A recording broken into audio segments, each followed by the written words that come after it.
우리는 매일 음식을 먹고 살고 있기 때문에 장이 중요하다는 사실을 본능적으로 알고 있습니다. 장은 음식물의 소화와 흡수를 책임지고 찌꺼기를 배설하는 기관이며 장이 좋지 않으면 각종 질병이 발생하게 됩니다.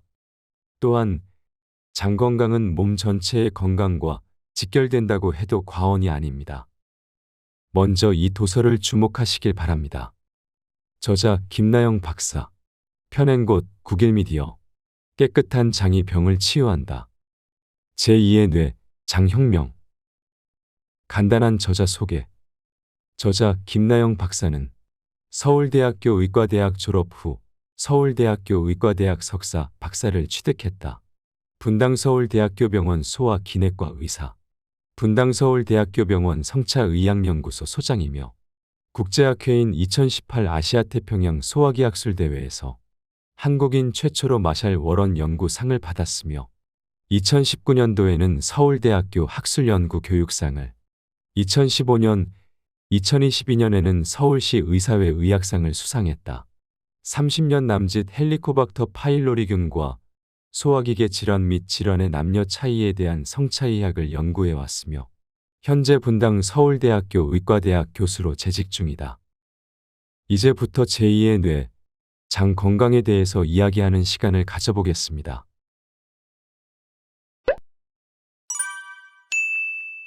첫 번째, 노인에게 늘어나고 있는 위막성 장염.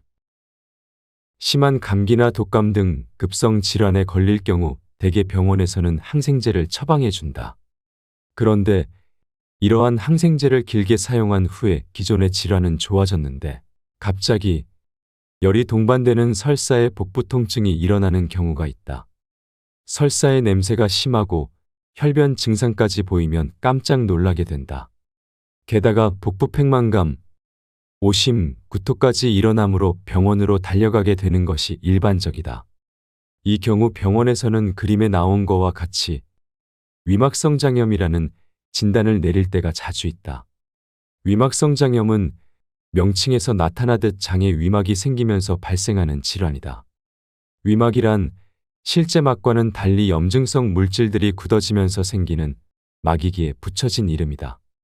이러한 위막성 장염이 생기면 급격히 백혈구 수가 늘어나면서 혈압이 떨어지는 증상이 나타나고 심할 경우 심장박동이 빨라지면서 쇼크를 일으켜 생명에까지 지장을 줄 수 있을 정도로 위험한 질환이므로 항생제 복용 후 이러한 증상이 나타나면 즉시 병원을 방문하여 치료를 받아야 한다. 위막성 장염이 나타나는 이유는 대부분 항생제 부작용 때문인 것으로 알려져 있다. 항생제를 길게 사용할 경우 장에 서식하고 있는 유익균이 죽고 대신 클로스트리디움 디피실이라는 유해균이 증가하면서 위막성 장염을 일으키게 되는 것이다. 이러한 위막성 장염은 60세 이상에서 더 많이 나타나고 있는데 아무래도 항생제에 대한 저항성이 젊은 사람들보다 약하기 때문인 것으로 추측되고 있다.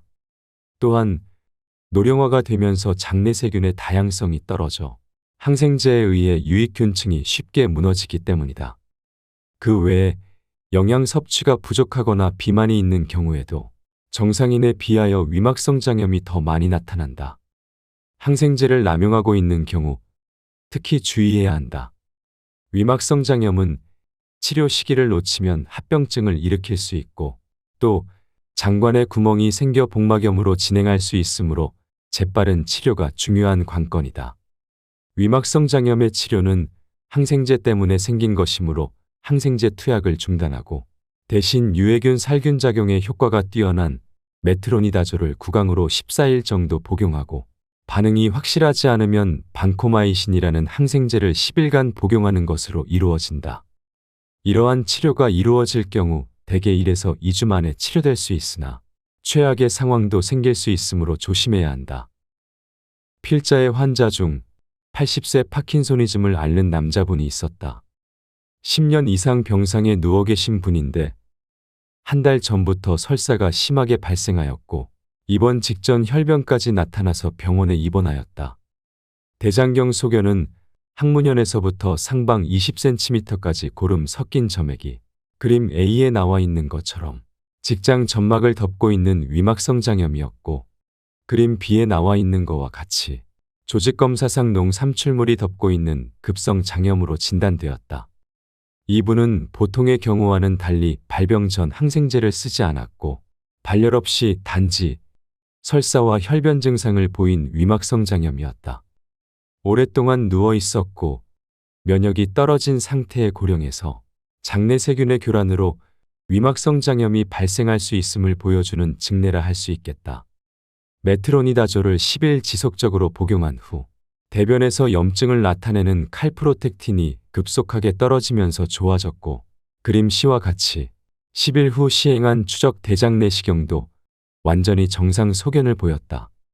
이분의 특이한 점은 메트로니다졸을 5일만 끊으면 위막성 장염 증상이 다시 재발한다는 것이다. 결국 3가지 종류의 유산균을 보통 복용량의 3배씩 복용한 후에 놀랍게도 재발하지 않았다.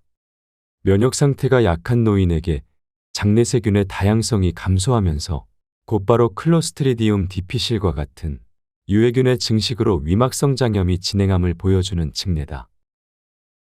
두 번째, 기능성 장질환별 좋은 음식과 나쁜 음식. 필자가 과거 6년간의 편집이사 2년 동안 회장으로 일하기도 했던 대한소화기 기능성질환 운동학회에서는 기능성 장질환의 증상과 음식과의 관련성에 대한 경험을 바탕으로 2015년 장질환별 좋은 음식과 나쁜 음식에 대한 정보를 제공하였다. 물론 여기에 제시된 음식은 개개인의 차이가 있을 수 있으며 이 음식으로 질환이 치료된다는 임상적 증거는 아직 없는 상태이지만 기능성 장질환의 경우 음식이 치료법 중 하나로 인식되고 있기에 소개하고자 한다. 먼저 위식도 역류질환의 경우 과일로는 사과, 배, 바나나가 비교적 산이 적어 식도 점막의 자극을 줄일 수 있는 음식으로 나타나 있다. 또 육식으로는 껍질을 제외한 닭고기와 생선이 다른 고기에 비해 지방질이 적어 하부 식도 괄약근을 약화시키지 않으므로 도움이 되는 것으로 나타나 있다. 더불어 저지방 우유와 요거트 등도 증상을 개선하는 데 도움이 된다. 반면 비계가 많이 섞인 고지방의 육류는 지방이 역류를 증가시키고 위산도 더 많이 분비시키기 때문에 좋지 않은 음식으로 분류된다. 과일 중 토마토, 오렌지, 포도, 파인애플 등에 들어있는 구연산이 식도점막을 자극하므로 좋지 않다. 커피, 콜라, 초콜릿 등도 식도의 산도를 높이고 하부 식도관략근을 자극하므로 증상을 악화시킬 수 있다. 담배, 술도 당연히 위산 분비를 늘리고 식도 운동을 약화시키기 때문에 좋지 않다. 기능성 소화불량의 경우 쌀밥과 생강, 차 등이 증상을 완화하는 데 도움을 준다. 쌀밥은 다른 곡물에 비해 소장에서 완전히 흡수되는 곡물이다. 따라서 복부가스를 적게 만들어내고 음식 알레르기도 적어 위를 안정화하는 데 도움을 줄 수 있다. 생강은 소화불량 개선에 도움을 준다는 일부 연구가 나와 있을 정도로 소화불량 증상을 완화시킬 수 있는 음식이다. 차 역시 소화불량 증상을 완화시킨다는 일부 연구가 나와 있는 음식이다. 반면 튀긴 음식이나 붉은 육고기, 케이크 등과 같이 지방질이 많은 음식은 일부 환자에게서 복부팽만 증상을 유발하는 것으로 나타났다. 또 콩류와 양파 등도 일부 연구에서 복부팽만 증상을 일으키는 것으로 보고되어 있다.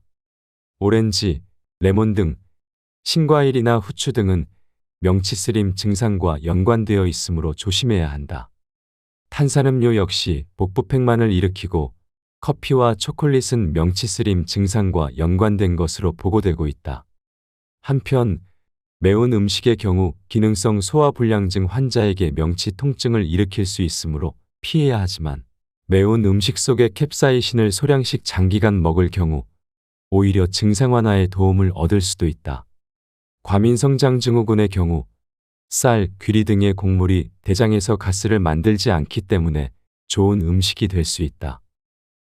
과일 중에 딸기, 포도, 블루베리, 바나나와 채소 중에 당근, 샐러리, 호박, 토마토, 감자, 고구마 등이 장내에서 쉽게 발효되는 식이섬유가 적어 대장에서 가스를 만들지 않기 때문에 좋은 음식에 포함된다. 두부와 생선 역시 소장에서 흡수가 잘 되어 대장에서 가스를 만들지 않는 음식이다. 하지만 밀과 메밀은 장내에서 쉽게 발효되므로 가스를 많이 만들어내어 증상을 악화시킬 수 있다. 또 과일 중에 사과, 배, 수박, 멜론과 채소 중에 양배추, 브로콜리, 양파, 아스파라거스 등은 장내에서 쉽게 발효되는 식이섬유가 많아 대장에서 가스를 만들기 때문에 증상을 악화시킬 수 있다. 그 외에 우유나 치즈와 같은 유제품, 시럽 등도 장내에서 쉽게 발효되어 가스를 많이 만들어내므로 좋지 않은 음식이 된다. 변비에는 식이섬유가 풍부한 음식들이 도움이 된다. 콩, 호밀, 현미 등의 잡곡류와 고구마, 푸른, 키위, 사과, 배 등의 과일에 식이섬유가 풍부히 들어있다. 청국장 등과 같은 발효식품도 변비 개선에 도움을 줄 수 있다. 하지만 감의 탄닌 성분과 바나나의 전분은 변비를 악화시킬 수 있으므로 조심해야 한다. 또 소고기, 돼지고기 등의 육류도 변비에 좋지 않은 음식이다. 초콜릿, 커피 등 카페인이 많은 음식은 장에 탈수를 일으켜 오히려 변비를 일으키므로 조심해야 한다. 세 번째, 정말 중요한 장에 대한 잘못된 건강상식 오해 풀기. 사람은 하루도 먹지 않으면 살아가기 힘든 존재다. 먹는 것은 우리 삶과 가장 밀접한 관련을 갖고 있다고 해도 과언이 아니다. 이처럼 매일 먹어야 하다 보니 항상 부딪히는 것이 장 건강의 문제다. 어느 날 갑자기 소화가 잘 안 되기도 하고 속이 쓰리기도 한다. 이 때문에 우리 주위에는 장 건강과 관련된 수많은 건강상식이 넘쳐난다. 하루에도 수많은 새로운 연구가 쏟아져 나오고 있으며 우리는 그 중에 어떤 것이 진짜인지 분간하기 힘든 정보 과잉 시대를 살아가고 있다. 여기에서는 우리가 알고 있는 장 건강 상식 중 과연 정말 그것이 과학적으로 증명된 것인지 아닌지 알아보는 시간을 갖고자 한다. 과식을 했거나 가끔 몸에 맞지 않은 음식을 먹었을 때 속이 쓰리는 증상이 나타날 때가 있다. 속쓰림 증상은 심하면 위장이 허는 느낌이 들 정도로 고통스럽기에 사람들은 당장 무언가 해소할 것을 찾게 된다. 이때 나름 부드러워 보이는 우유를 마시면 조금 나을 것 같은 느낌이 들어 우유를 마시는 사람들이 많다. 그리고 우유를 마시면 실제 속쓰림이 조금 낫는 듯한 느낌이 들기도 한다. 과연 속쓰림에 우유는 효과가 있는 것일까? 우유는 약알칼리성 식품으로 처음 마셨을 때는 위산의 산성을 조금 희석시켜 주기에 조금 나은 느낌이 들 수도 있다. 하지만 속쓰림에 우유를 마시는 것은 불난데 기름 붓는 격이 될 수 있으므로 조심해야 한다. 우유에는 단백질이 들어있는데 이 단백질이 소화액 분비를 자극하여 위산을 더 많이 분비시키게 한다. 결국 속쓰림이 더욱 심해질 수 있으므로 속쓰림의 우유는 절대 마셔서는 안 된다. 사람들은 소화가 잘 안 된다 싶을 때 탄산음료를 마시면 소화가 잘 된다고 생각한다. 콜라 같은 것을 마시면 트림이 나오는데 이때 뭔가 소화가 되는 듯한 느낌이 들기도 한다. 특히 콜라의 경우 소화제를 만들다가 실패한 작품이라는 이야기도 나돌고 있어 믿음이 가는 부분도 있다. 하지만 이 현상을 과학적으로 들여다보면 문제점이 보인다. 탄산음료는 톡 쏘는 자극적인 맛을 내기 위해 인공적으로 낮은 온도와 높은 압력을 이용하여 이산화탄소를 물에 녹여놓은 상태다. 이것이 위에 들어가면 낮은 온도와 높은 압력의 조건이 풀려 물속에 녹아있던 이산화탄소가 급격히 빠져나오게 된다.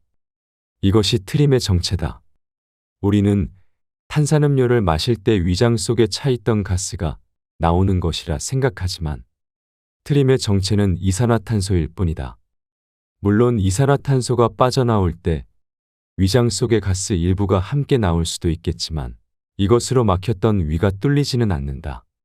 소화력이 약한 사람들은 밥을 물이나 국에 말아 먹지 말라는 이야기를 흔히 듣는다.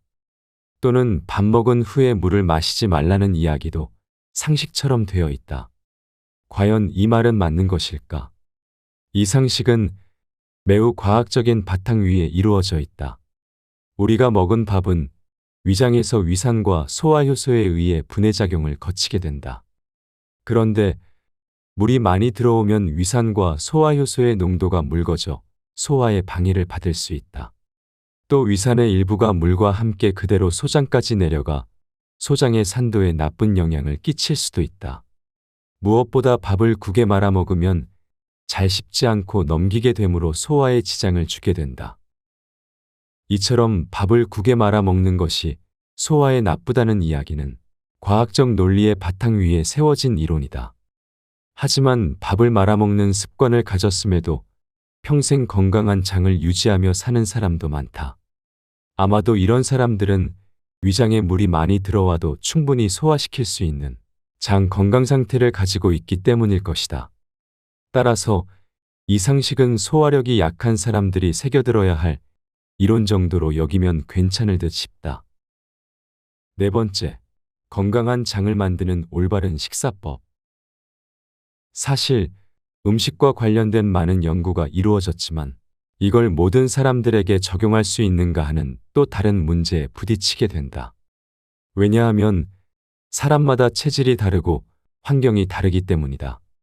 누구는 평생 담배를 피고도 건강하게 잘 산 사람이 있는가 하면 누구는 담배를 피지도 않았는데 덜컥 병에 걸리기도 하는 게 현실이다. 따라서 몸에 나쁜 음식에 대한 이야기들을 모두에게 일반화하기에는 문제가 있다. 그럼에도 불구하고 건강한 장을 만들기 위한 올바른 식사법은 존재한다. 이것은 소화와 배설에 관한 과학적 방법으로 이루어져 있기 때문에 일반화하는 것도 가능하다. 올바른 식사법은 어떤 음식을 얼마의 양만큼 어떻게 먹을 것인가의 세 가지 영역으로 이루어진다. 어떤 음식을 먹는가는 지금까지 얻은 지식을 바탕으로 각 개인에게 맞게 판단하여 선택하면 될 것이다. 만약 자신의 건강에 자신 있다면 웬만한 음식은 소화시키는데 무리가 없으므로 먹어도 상관이 없다고 생각된다. 물론 음식은 맛있게 감사한 마음으로 먹는 것이 좋다. 그리고 아무리 건강한 사람이라도 건강에 나쁘다고 알려진 음식은 피해야 할 것이다. 반면 자신의 건강에 자신이 없는 사람이라면 나쁜 음식은 피하고 좋은 음식을 먹기 위해 노력해야 한다. 특히 소화에 문제가 있다고 판단된다면 소화에 나쁘다고 알려진 음식은 피해야 하며 장 건강에 좋다고 알려진 음식을 먹음으로써 장 건강을 지키기 위해 노력해야 한다. 왜냐하면 장이야말로 내 몸 건강의 중심이기 때문이다. 최근 발표된 기능성 소화불량증에 좋은 음식과 나쁜 음식의 예는 다음과 같다. 어떤 음식을 먹는가보다 더 중요한 것은 얼마만큼의 양을 먹는가이다. 건강상식 중 과학적으로 증명된 몇 안 되는 것 중 하나가 과식이다. 과식은 당연히 장에 무리를 주므로 장 건강에 나쁘다. 따라서 음식을 가리기보다 양을 절제하는 데 더 신경을 써야 한다. 현대인은 칼로리를 따지는데 칼로리보다 자신의 장에 무리를 주지 않는 선에서 적당한 양을 먹는 것이 더 중요하다. 먹고 나서 속에 부담이 되지 않고 기분이 좋다면 장에도 무리가 가지 않는다는 뜻이다. 다른 중요한 사실 중 하나는 연령이 증가할수록 대사량과 소화 능력이 감소하기에 60세 이상이 되면 그 전에 비해 열량 섭취를 줄여야 한다. 또한 절대적인 근육 감소를 막기 위해 먹는 내용 또한 신경을 써야 한다. 그렇다면 어느 정도의 양이 적당한 양이 될까? 사람들은 대개 포만감이 들 때까지 먹고 싶어 한다. 하지만 포만감이 들 때까지 먹으면 이미 적당한 양을 넘어선 상태가 되므로 피해야 한다. 만약 약간 모자란 느낌인데 수저를 놓을 수 있다면 장에 무리를 주지 않는 적당한 양을 먹은 것이 될 수 있다. 과식이 몸에 나쁘다는 것이 과학적으로 증명된 건강상식인 것처럼 소식이 몸에 좋다는 것 또한 과학적으로 증명된 건강상식이다. 여기서 소식이란 약간 모자란 느낌이 들 정도의 양까지만 먹는 것을 뜻한다. 얼마만큼의 양을 먹는가에서 또 하나 중요한 것은 식사 양의 항상성을 지키는 것이다. 우리 몸은 생체 리듬이 있기 때문에 예측 가능한 습관이 몸의 호르몬, 신경계에 무리를 주지 않기 때문이다. 어제까지 소식했으니 오늘 하루는 과식해도 괜찮겠지 하는 마음은 금물이라는 것이다. 마지막으로 어떻게 먹는가 또한 장 건강을 위해 매우 중요한 식습관이라 할 수 있다. 아무리 몸에 좋은 음식을 적당량 먹었다고 해도 장 건강이 좋지 않은 사람들이 덜어 있다. 이런 사람들이 밥 먹는 모습을 관찰해보면 그 이유를 알 수 있게 된다. 그들은 대부분 후다닥 먹어치우는 식습관을 가지고 있는 경우가 많다. 밥을 빨리 먹게 되면 제대로 부서지지 않은 음식이 그대로 위장에 쌓이고 이것은 고스란히 위장의 부담으로 이어지게 된다. 밥을 빨리 먹는 현상은 대부분 식습관으로 잡혀 있기에 장은 매번 이런 수고를 감내해야 하고 결국 기능에 문제를 일으키고야 만다. 따라서 밥을 먹을 때는 천천히 먹는 습관이 들도록 노력해야 한다. 밥을 천천히 먹는다는 것은 입에서 1차 소화를 시킨다는 뜻과 같다. 밥을 먹을 때 입에서는 침이 나오게 되는데 이 침 속에 밥을 분해하는 소화 효소가 들어있다. 그런 점에서 사실 입은 제1의 위장이라고 할 수 있다. 보통 고형식은 위 안에 들어가면 위의 윗부분인 위저부에서 일정 시간 머무르면서 위산과 펩신 등 소화액과 섞인 후 걸쭉한 액체 형식으로 변화된 다음 위저부의 수축으로 위체부로 이동한 후 다시 위체부 운동으로 전정부로 이동하는 과정을 거치게 된다. 하지만 입에서 충분히 소화된 음식은 위에 거의 부담을 주지 않는다. 위저부에서 머무르지 않고 곧바로 위체부를 거쳐 전정부로 이동이 가능하기 때문이다. 이렇게 위는 고형식, 유동식에 대한 대응을 달리하면서 위 자신에게 주어진 역할을 충실히 해낼 수 있게 된다.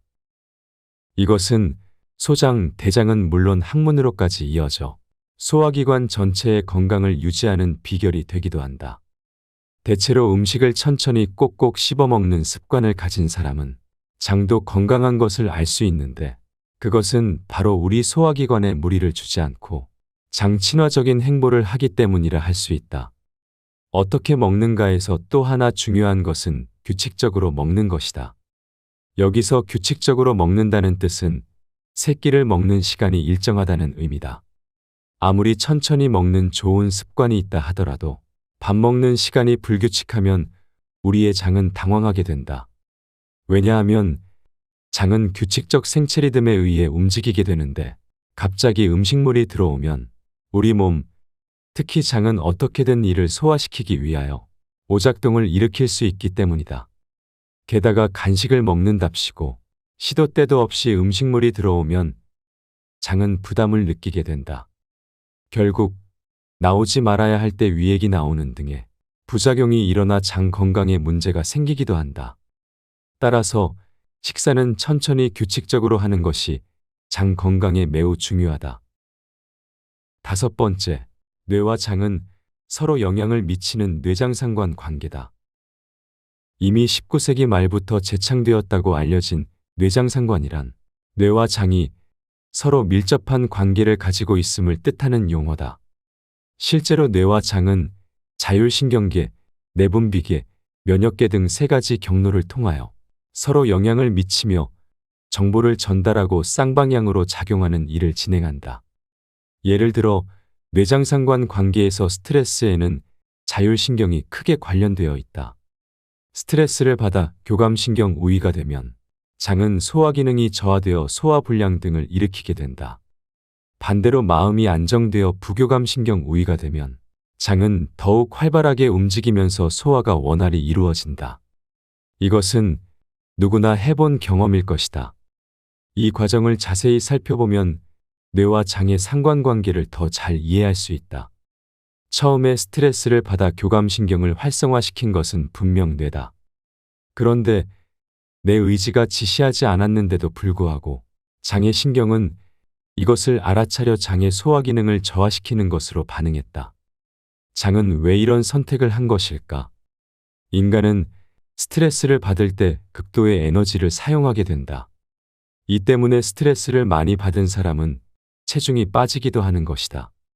그런데 체내의 소화 과정에서도 많은 에너지가 소모된다. 만약 인체가 이 두 가지 에너지를 모두 사용할 경우 극도의 에너지가 필요하게 된다. 장은 이를 알고 있기 때문에 스스로 장 운동을 저하시켜 에너지를 줄이는 선택을 하게 된 것이다. 문제는 이로 인해 소화불량이나 더부룩함 등의 증상이 나타난다는 데 있다. 이 증상은 다시 뇌로 전달된다. 그리고 불안하고 두려운 마음을 만들어내는데 이것이 다시 스트레스로 작용하여 장의 기능을 더욱 떨어뜨리게 된다. 이 악순환이 되풀이되면서 장의 상태는 더욱 안 좋아지게 된다. 이것이 바로 뇌와 장의 상관관계 때문에 나타나는 대표적 현상이라고 할 수 있다.